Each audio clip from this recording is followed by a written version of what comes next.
Next week we have an examination in link Google Form. Ya, kita ujian minggu depan tanggal 15 Maret.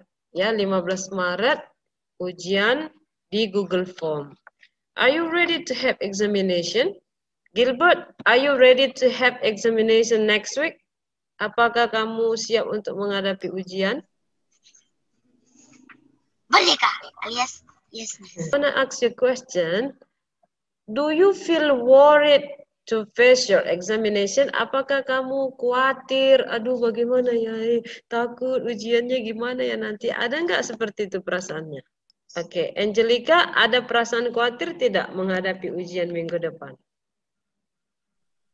Ada, Miss. Ada. Khawatirnya kenapa, Angelica? Takut salah, Miss. Takut salah ya? Oke. Marcia, ada khawatir nggak? Merasa cemas, khawatir? Enggak, Miss. Nggak ada ya, biasa aja ya. Oke. Nanti lagi Miss tanya yang lain. Kita berdoa dulu. Let us pray together. Mari kita berdoa. Father, in the name of Jesus Christ, today we thank you very much because you always accompany us, because you always be with us. My Father, now we want to have a review. We want to do our review paper. Please guide us. Give us understanding to memorize all our lessons today, Lord.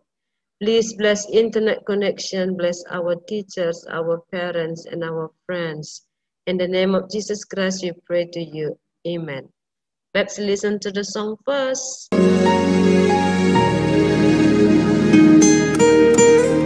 Tadi Marcia bilang biasa saja, tidak takut ya. Tapi ada yang bilang takut salah.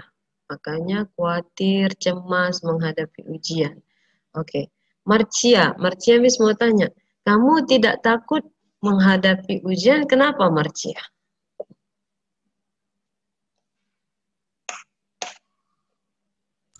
Karena belajar dan berdoa, Miss. Karena belajar dan berdoa ya. Oke, berarti kamu sudah baca-baca sebelumnya kertas reviewnya, sudah ulang-ulang dibaca, terus kamu menyerahkannya kepada Tuhan dan itu membuat kamu tidak merasa takut lagi gitu ya Marcia? Yes, Miss. Apakah kamu tidak takut salah nanti gimana ya kalau saya mengerjakannya salah? Kamu tidak takut?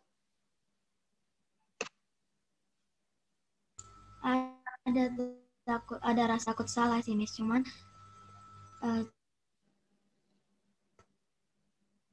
hati-hati. Cuma jalani aja lah gitu ya.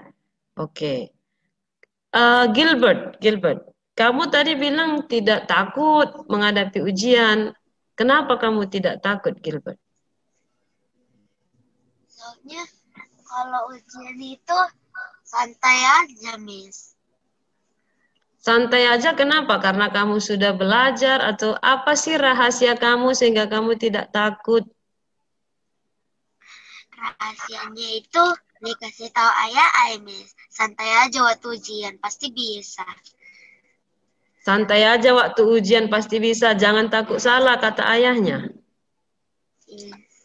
Kalau salah nggak apa-apa katanya gitu.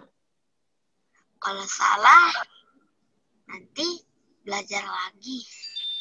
Kalau salah belajar lagi, jadi jangan takut salah gitu ya. Yang penting kita sudah berusaha itu dulu kan.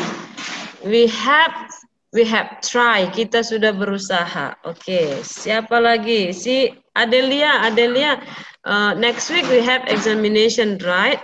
In Google Form. How do you feel? Are you not worried about examination?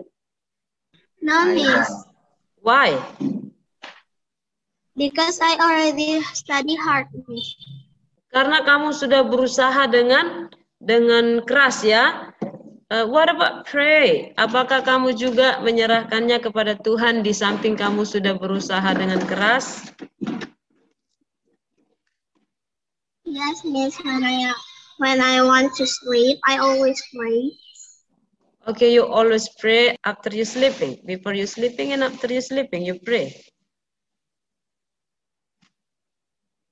Oke, good ya. Oke, Helen Pasaribu takut tidak menghadapi ujian? No, Miss. Takut. Kenapa Helen? Karena kita bisa berdoa dan percaya sama Tuhan. Oh, kamu tidak takut karena kamu sudah berdoa dan mempercayakannya kepada Tuhan gitu? Yes. Oke, bagus ya. Ya. Nanti lagi Miss tanya, kita akan review karena kamu sudah baca, berarti Miss akan langsung tanya jawab ya. Now please show your icon thumb or pointed finger if you know the answer. And then I call your name. Amsal 17 ayat 17, seorang sahabat menaruh kasih setiap waktu dan menjadi seorang saudara dalam titik-titik. Kesukaran, Miss. Good. Number 2. Dalam kitab Yohanes 15 ayat 9 sampai 17, Tuhan Yesus memanggil kita bukan lagi seorang titik-titik, melainkan seorang sahabat. Hamba, Miss. Bagus. Next. Kisah perumpamaan anak yang hilang yang pergi jauh dari rumahnya, menghabiskan seluruh hartanya dengan berpoya-poya, akhirnya jatuh miskin dan meminta kepada majikannya titik-titik untuk dimakan karena ia sangat lapar. Gilbert. Ini makanan Ampas dari babi, Miss. Ya, ampas babi. Next. Dari kisah ini kita belajar, dari kisah perumpamaan anak yang hilang, kita belajar bahwa titik-titik. Allah merindukan orang berdosa ngapain? Menyadari kesalahannya dan bertobat. Bagus ya. Dari kisah perumpamaan anak yang hilang yang makan ampas babi, lalu dia menyadari bahwa di rumahnya banyak makanan dan di rumahnya banyak pembantu. Kemudian dia mengambil keputusan untuk pulang ke rumah bapaknya. Dari situ kita belajar bahwa Allah merindukan orang berdosa, menyadari kesalahannya dan bertobat dan memutuskan kembali kepada Allah dan memulai hidup yang baru bersamanya. Ya, itu dia. Next. Melalui kisah perumpamaan domba yang hilang, kita belajar bahwa titik-titik, Tuhan titik-titik. Kisah perumpamaan domba yang hilang, Johnson. Bahwa Tuhan mencari manusia yang dalam dosa. Lanjut terus. Yang dalam dosa apabila manusia itu bertobat dan berbalik dari jalan-jalannya yang jahat, maka ada sorak-sorak malaikat dan sukacita yang besar di surga. Iya, jadi kita pernah belajar kisah perumpamaan domba yang hilang. Domba itu mengejar kupu-kupu, akhirnya tersesat, kakinya tersangkut di pohon, ya. Kemudian dicari sama gembalanya, ditemukan oleh gembalanya. Dari sini kita belajar bahwa Tuhan mencari manusia yang hilang dalam dosa, ya. Tuhan mencari, bukan membiarkan, udah biar aja lah situ, enggak seperti itu. Ya, tapi Tuhan mencari manusia yang hilang dalam dosa. Setelah manusia itu ketemu, bertobat dia, berbalik dari jalan-jalannya yang jahat, maka ada sorak-sorai sukacita para malaikat di surga. Satu orang jahat kembali ke jalan Tuhan, dia menjadi orang yang baik, maka ada sorak-sorak ribuan malaikat di surga. Ya. Kalau sorak-sorak bergembira berarti riuh sekali ya, riuh sekali. Seperti ada perasaan senang, ore udah kembali. Contoh ya, ore si Gilbert udah pulang. Senang sekali ada perasaan seperti itu. Kisah perumpamaan domba yang hilang. Tapi kisah perumpamaan anak yang hilang, bedakan ya. Anak yang hilang, Allah merindukan orang berdosa menyadari kesalahannya.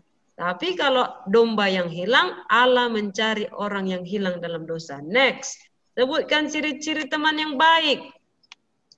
Selalu mendukungmu, selalu mendoakanmu, selalu mendorongmu untuk lebih dekat kepada Tuhan, selalu bersamamu dalam suka maupun duka, tidak menjerumuskanmu ke dalam dosa, selalu menunjukkan jalan ketika kamu salah arah, menegurmu jika kamu salah, rendah hati, tidak sombong, terbuka, berkata apa adanya. Oke, ciri-ciri teman yang baik. Terkadang kita takut menegur teman kita yang salah ya, takut tersinggung dia. Siapa punya pengalaman seperti itu? Salah teman kita, tapi kita nggak mau bilang dia salah, takut tersinggung. Siapa? Gilbert? Helen, Albert, ya. Kenapa? Coba ya kita tanya si Albert, si Golda juga. Albert, kamu tahu temanmu ini salah, tapi kadang kamu takut menegurnya karena kamu takut dia tersinggung. Kenapa, Gilbert? Because, Miss, if I want she salah, I tegur, langsung ngadu ke mamanya. Oh, ngadu ke mamanya. Jadi kamu dimarahi mamanya gitu? Pernah. Oh, apa kira-kira kamu tegur apa makanya kamu dimarahi? Kuat suaranya, Miss, dari rumahnya. Gilbert!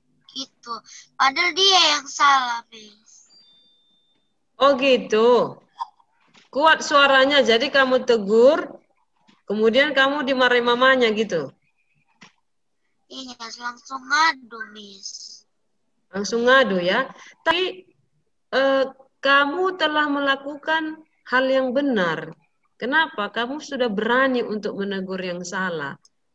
Sehingga itu yang membuat kamu nanti bisa berani lagi untuk menegur orang yang bersalah. Terkadang kita, dimarahi mamanya, nggak usahlah ditegur, nanti dimarahi mamanya pula, gitu kan. Tapi waktu kita menegur teman kita itu, pasti dia akan memikirkan, oh salah juga ya. Lama-lama dia akan berpikir dan, oh ya udahlah saya nggak mau lagi teriak-teriak manggil gitu. Kalian pernah nggak punya pengalaman takut negur teman kalau dia salah? Pernah? Dulu di sekolah, Coba dihidupkan kameranya biar Miss lihat. Waktu itu teman kamu salah, terus kamu mau negur tapi kamu takut gitu. Nggak jadi berarti kamu tegur ya?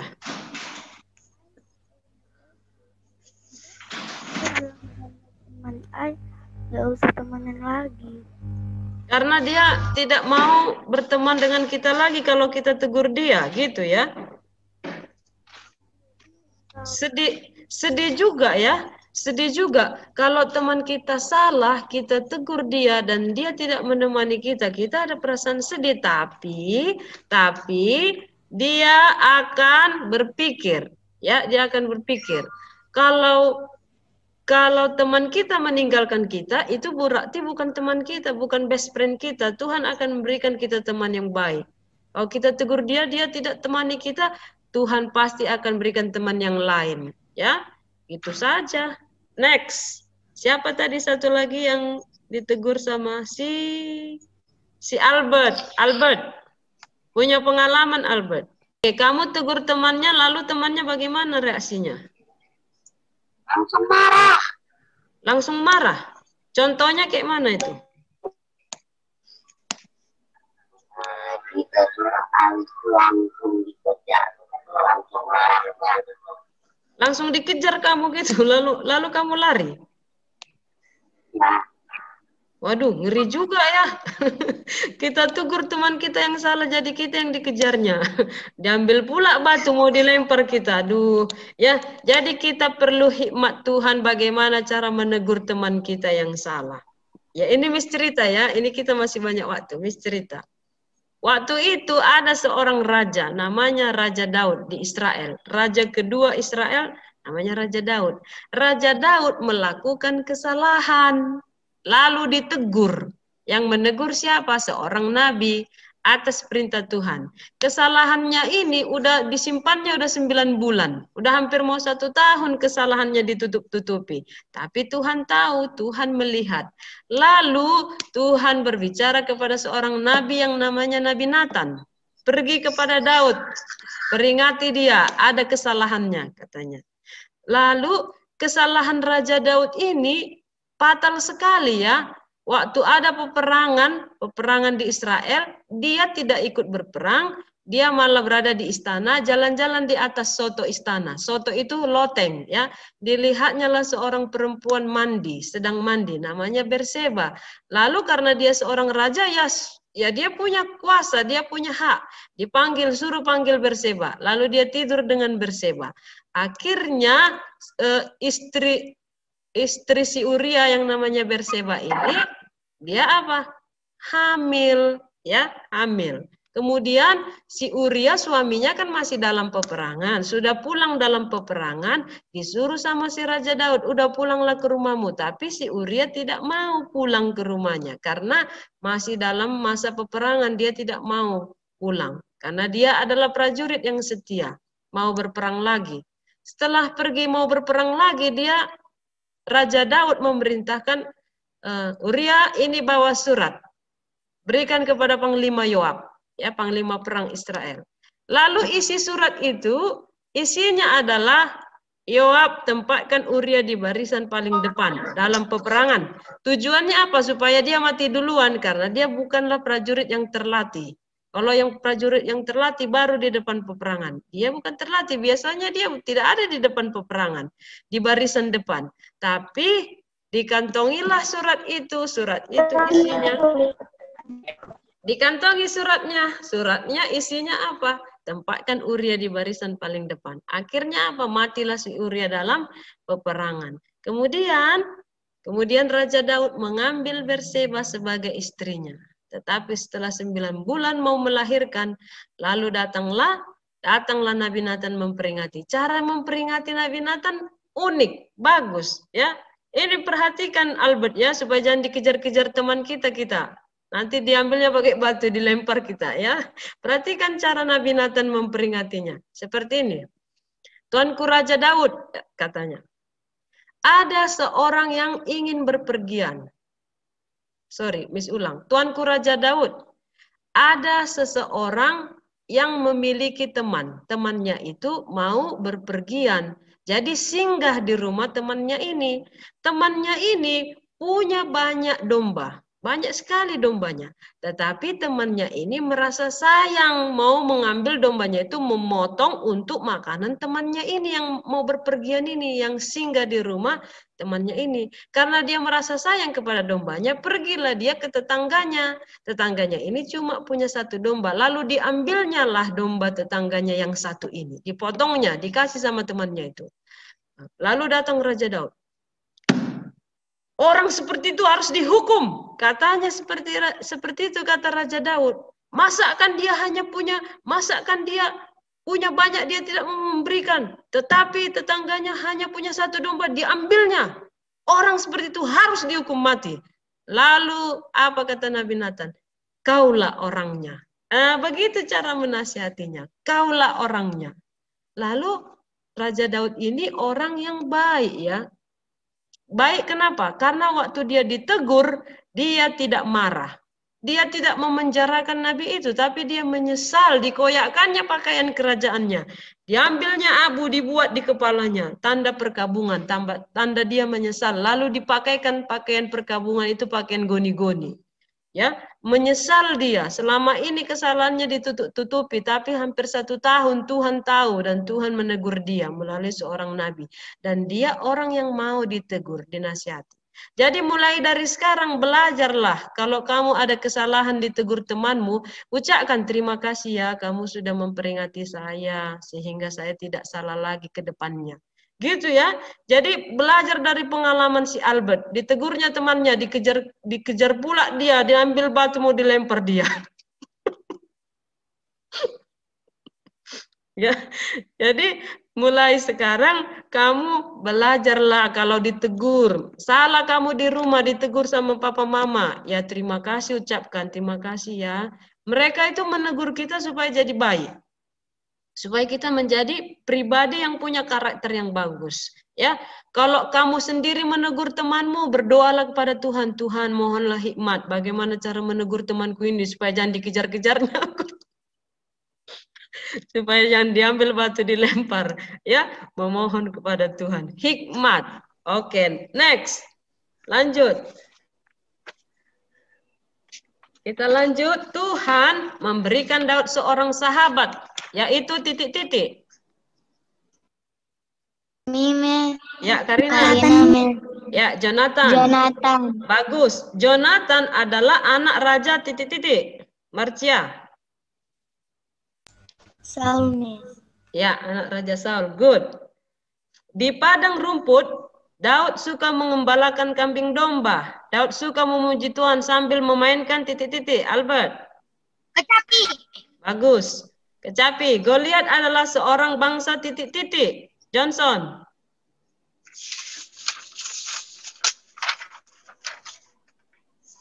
Bangsa apa Goliat? Filistin. Bagus. Goliat adalah tentara bangsa titik-titik. Johnson, apa jawabannya? Filistin, Miss. Filistin. Bagus. Daud datang dengan nama Tuhan. Daud mengambil sebuah titik-titik dan mengumbannya tertancap di dahi Goliat. Siapa Batu licin, Karina? Miss. Karina. Batu licin, Miss. Ya, bagus. Next. Kita bersyukur karena memiliki sahabat sejati yaitu titik-titik. Yesus Kristus. Tuhan Yesus Kristus, Miss. Iya, Tuhan Yesus Kristus. Gini aja lah ya, biar supaya cepat. Kamu buka semua mute, unmute, lalu jawab. Siapa yang bisa langsung jawab, ya? Kasih poinnya, Miss. Oke, Miss. Oke. Sebentar. Mute ya.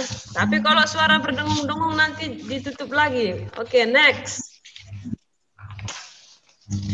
Sebelum menjadi pemimpin bangsa Israel, Musa adalah orang yang tidak percaya diri dan tidak merasa tidak layak. Namun keterbatasan Musa tidak menghalangi Tuhan melaksanakan dan menggenapi pekerjaan Tuhan. Berapa tahun Musa memimpin bangsa Israel keluar dari tanah Mesir? 10 tahun. Ya, 10 tahun. Next. Next. Helen Pasaribu ya. Next. Sekarang lanjut. Cara Allah mengatasi sesuatu yang disebut keterbatasan adalah tidak menghilangkannya, tetapi titik-titik. Memberkatinya menggunakannya untuk kebaikan. Ya, bagus. Suara si Helen duluan kedengaran ini sama Miss. Next. Tuhan selalu bekerja dalam segala situasi dan kondisi. Hal yang perlu kita lakukan adalah selalu titik-titik kepadanya. Menggantungkan diri kepadanya sebab dialah sumber segala pertolongan. Good. Next. Ketika air bah datang, berapa orang yang selamat? 8 orang, Miss. 8 orang. Next. Bagus. Dosa berasal dari titik-titik. Iblis, Miss. Ya, next. Ya, next. Manusia berdosa tidak dapat menyelamatkan dirinya sendiri. Karena kasih Tuhan, maka Tuhan rela mati di titik-titik. Kayu salib dan kayu salib. Oke, good. Miss. Ya, kayu salib Golgota. Ya. Next. Ketika manusia jatuh dalam dosa, Tuhan memberikan pakaian dari kulit titik-titik. Binatang. Next. Ya, good. Good. Next. Tuhan memberikan kekuatan kepada Nuh dan keluarganya untuk menyelesaikan pembangunan titik-titik. Good. Good. Next.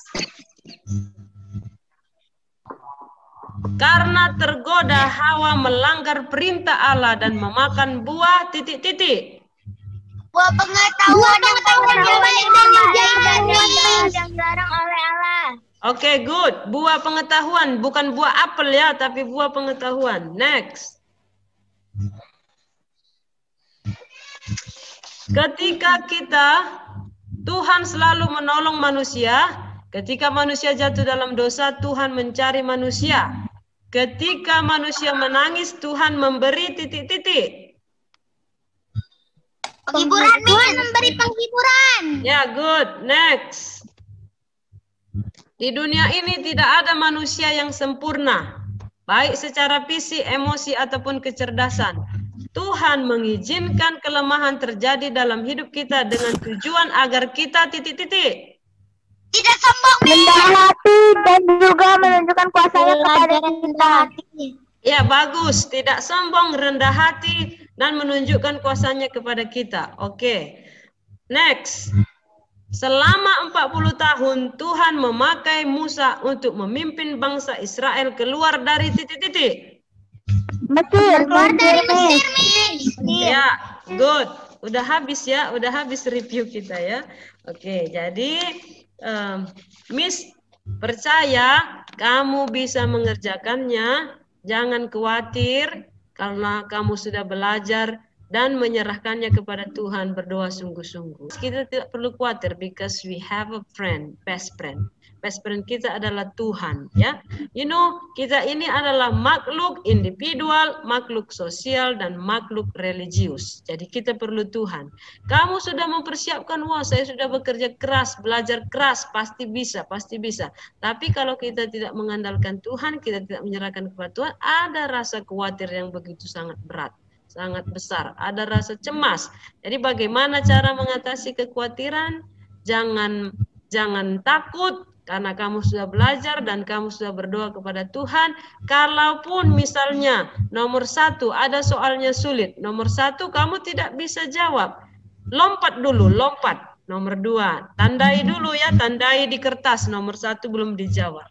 Kemudian lompat nomor 2. Begitu. Jadi kalau ada yang sulit, lompat dulu ke pertanyaan yang lain. Jangan tetap di situ dipikiri, tidak.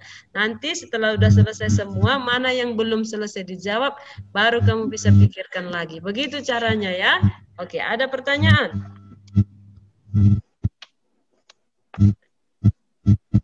Oke, tidak ada pertanyaan. Selesaikanlah semua tugas-tugasnya supaya kamu dapat nilai yang bagus. Jangan takut, jangan khawatir. Pasti Tuhan akan menolong. Mari kita berdoa. Tuhan, terima kasih kami sudah selesai untuk review pembelajaran hari ini. Kami percaya Tuhan akan berikan kami keberanian, kekuatan untuk dapat menyelesaikan semua tugas-tugas kami dan ujian kami nantinya. Tolong kami untuk hati-hati di dalam mengerjakannya dan tidak menganggap itu sepele. Terima kasih Tuhan, dalam nama Tuhan Yesus Kristus kami berdoa serta mengucap syukur. Amin. See you, bye-bye all. Nice to meet you. Bye. See you next week. Bye-bye. Bye-bye. Bye-bye, Miss. Bye. Bye-bye. Taan.